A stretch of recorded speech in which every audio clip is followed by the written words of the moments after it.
अब आइए संदेश के इस भाग में हम सुने रत्नाकर डाकू से वाल्मीकि कैसे बने। पहले वाल्मीकि कैसे थे? किसी पंक्ति को सुनकर आपको लगेगा नहीं कि किसी पंक्ति पर किसी को भी आत्मबोध हो सकता है, मगर वाल्मीकि के लिए एक छोटी घटना भी आत्मबोध का बड़ा कारण बन जाती है, और वो एक पंक्ति पर मनन करके रत्नाकर डाकू से वाल्मीकि बने। वाल्मीकि कैसे थे? पहले बचपन से तो उनको चुरा लिया गया था, अपहरण हुआ था एक ऐसी भटकी जमात के द्वारा, बिलनी जात जो हत्याएं करते हैं और बुरे कार्य करके, चोरी चकारी, ऐसी भटकी जमात के लोग जो होते हैं, ऐसे कबीले के लोग, तो वो उसको उठा कर गए और वहीं वो पला बड़ा। उसकी शादी भी एक बिलनी से करवाई गई, एक ऐसी औरत से जहां चेतना का स्तर है ही नहीं, जहां हत्या वगैरह करना कोई बड़ी बात है ही नहीं। तो वे वहां बड़े हुए, शादी की, बच्चे हुए और वही कार्य करते रहे। किसी राह चलने वाले की हत्या कर दी, उसके सब पैसे ले लिए और कुछ दिन चलाए, तो ये तो उनके लिए कॉमन बात है। ऐसा इंसान, ऐसा वालिया रत्नाकर। तो एक दिन नारद को पकड़ा, अकेला जा रहा, पकड़ लिया, मगर कुछ धन दौलत तो दिख नहीं रही है। तो बातचीत ही हुई, कुछ मारने से पहले कुछ बातचीत हो जाए, कहीं छुपा के रखा है, क्या है, थोड़ा पूछ कर। तो बातचीत की तो नारद ने कहा कि ये जो तुम कर रहे हो, ये तुम्हें क्या फल देने वाला है, इस कर्म का फल क्या आने वाला है, कभी तुमने सोचा है? तो मैं क्यों सोचूं? तब उसके जवाब है, मैं क्यों सोचूं, मैं तो अपने घर वालों के लिए कर रहा हूं, मेरे बच्चे हैं, उनका पेट भरना है। तो क्या तुम्हारे पाप कर्म के वे भी भागीदार होंगे? तो बोला होंगे ना, सब उनके लिए तो मैं कर रहा हूं। तो बोला जल्दबाजी मत करो, स्टैंपिंग मत करो, पूछो जाकर, पक्का मत करो, होंगे क्या कह रहे हो, जाके पूछ कर आओ तुम्हारे माँ बाप से, तुम्हारे पत्नी से, तुम्हारे बच्चों से कि तुम्हारे लिए मैं हत्याएं कर रहा हूं, चोरी कर रहा हूं, तो उसमें तुम भी भागीदार हो कि नहीं? तो पहले तो यकीन नहीं किया। नारद ने कहा तुम भान कर ही जाओ, तुमको अगर लगता है मैं भाग जाऊंगा, मैं झूठ बोल रहा हूं, घुमा फिरा कर, मुझे मौत से डर है, तो ऐसा कुछ नहीं है, तुम आराम से बांध कर जाओ, पूछ कर आओ। और वाल्मीकि गए और सबसे पूछा, माँ बाप से ही पूछा, बोला ये तो तुम्हारा कर्तव्य, तुम्हें करना है, इसमें हम क्यों भागीदार होंगे, नहीं करना है तो मत करो, और तरीके से कमा के लाओ।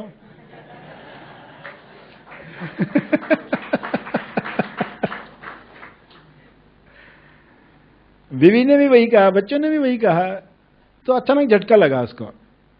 देखो, किसी को किसी भी बात पर झटका लग सकता है, चेतना ऊपर उठने की तैयारी हो रही है।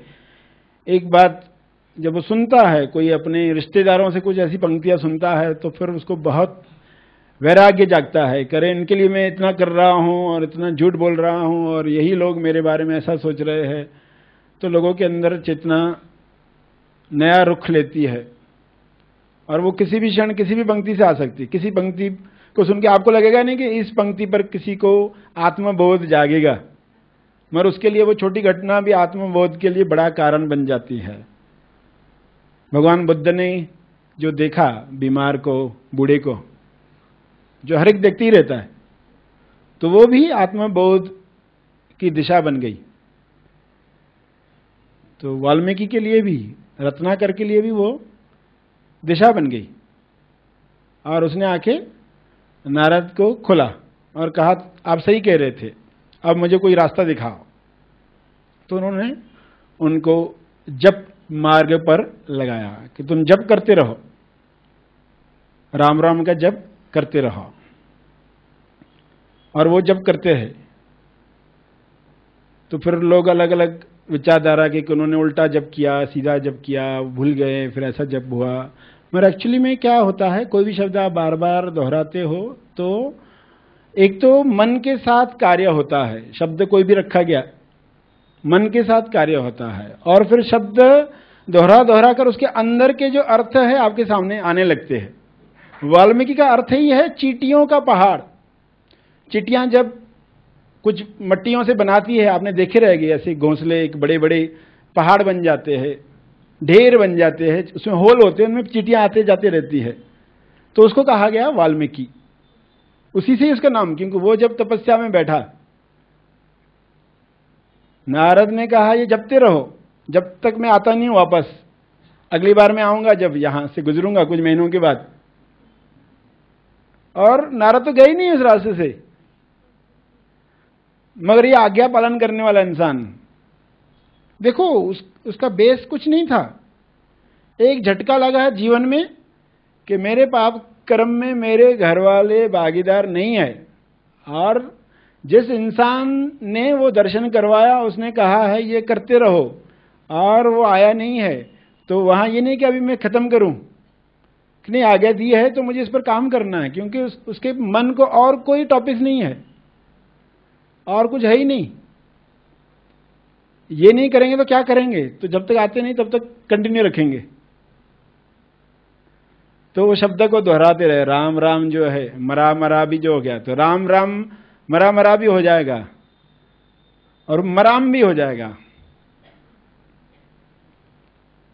राम राम मरा मरा भी हो जाएगा, मराम मराम मराम मराम मराम करते जाएंगे तो राम मरा भी हो जाएगा, मराम भी हो जाएगा। मराम मराम मराम मतलब क्या, मैं राम मैं राम मैं राम मैं राम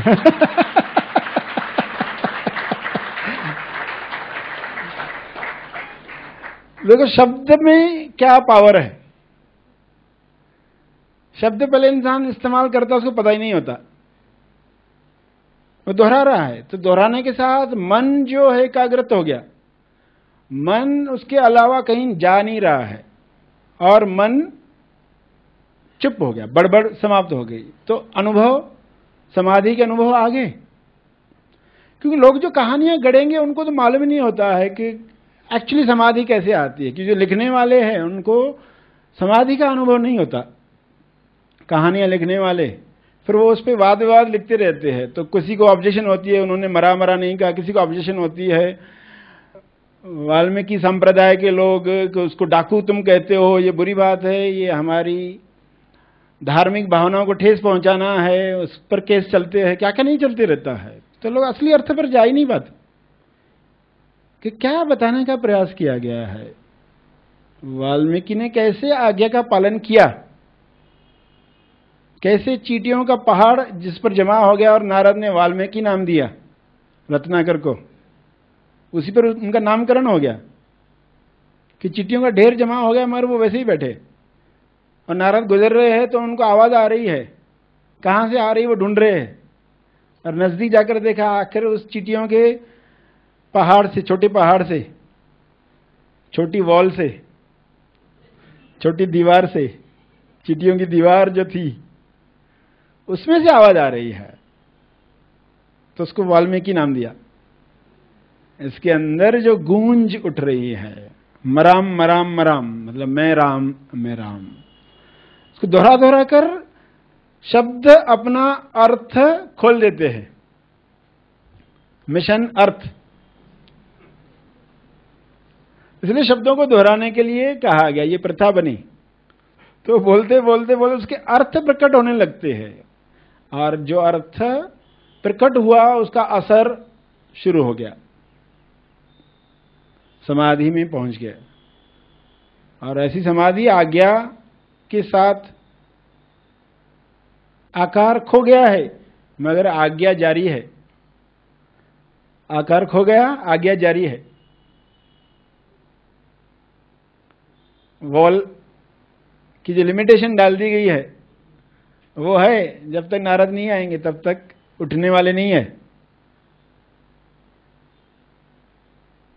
तो उनको बाहर निकाला गया। और कैसे काम उनके द्वारा हुए, क्योंकि अभी जो अनुभव से निकला,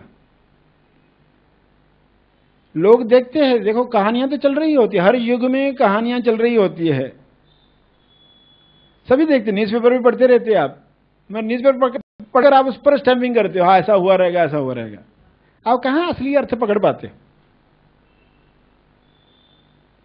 तो वाल्मीकि ने जो राम के कथा को देखा, उसका वर्णन किया, काव्य महाकाव्य रच डाला,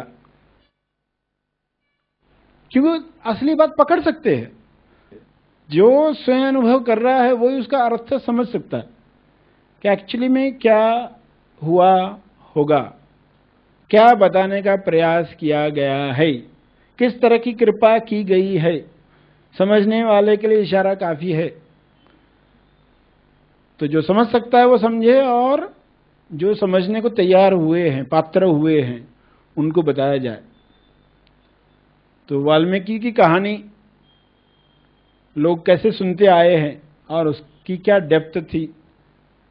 तो ना मरा मरा था न राम राम था, वो मराम था, मैं राम था। तो वो वाल्मीकि बना, रत्नाकर से वाल्मीकि बना।